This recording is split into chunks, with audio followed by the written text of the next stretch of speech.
Peu importe où vous nous suivez, nous vous accueillons avec plaisir dans cette nouvelle édition.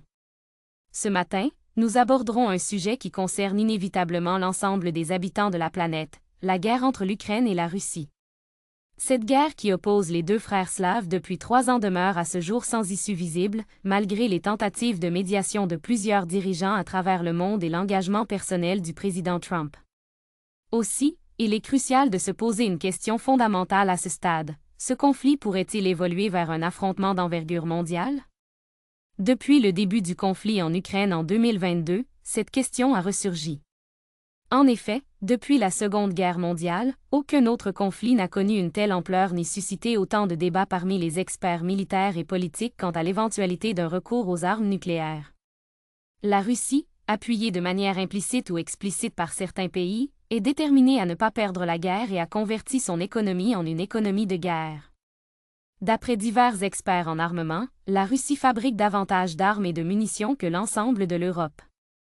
Parallèlement, l'Ukraine produit non seulement ses propres armes, mais reçoit en masse de l'argent et des équipements militaires de tout type de la part des Occidentaux, principalement européens et américains, dans le but de soutenir son entreprise guerrière et de faire obstacle aux Russes sur son sol.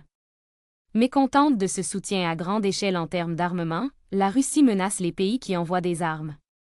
Aussi, à chaque envoi d'armement en Ukraine, la tension a monté d'un cran et cette montée fait craindre le pire si bien qu'à un certain moment, certains observateurs redoutaient une éventuelle utilisation d'armes nucléaires tactiques par les Russes sur le territoire ukrainien. Depuis la guerre froide, la menace nucléaire n'a jamais semblé aussi réelle. Le conflit en Ukraine est au centre des préoccupations, notamment en raison des déclarations inquiétantes de la Russie. Prenant en compte cette tension, les chercheurs de l'Université de Chicago, qui gèrent l'horloge de l'Apocalypse, ont déplacé l'aiguille de 10 secondes. En fait, celle-ci est passée de 100 secondes en 2020 à 90 secondes en 2023, reflétant ainsi une augmentation du danger d'une catastrophe nucléaire à l'échelle mondiale. L'accession de Donald Trump à la Maison-Blanche a laissé entrevoir une résolution pacifique à ce conflit. Cependant, en dépit de tous ces efforts, le sang continue de couler des deux côtés. Ainsi, lors d'une rencontre avec la presse le 12 décembre dernier, le président a déclaré qu'environ 25 000 personnes, principalement des militaires, auraient perdu la vie au cours du mois précédent. Il a poursuivi en affirmant que les États-Unis ont fait leur possible pour trouver une solution pacifique à ce conflit et qu'une prolongation de la guerre entraînerait non seulement davantage de pertes humaines, mais pourrait également dégénérer.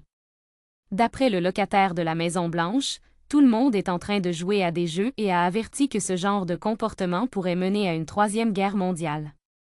En fait, le président avait fait une proposition de résolution de crise qui a reçu un large soutien de la part de la Russie, mais qui a été partiellement rejetée par les Européens et l'Ukraine.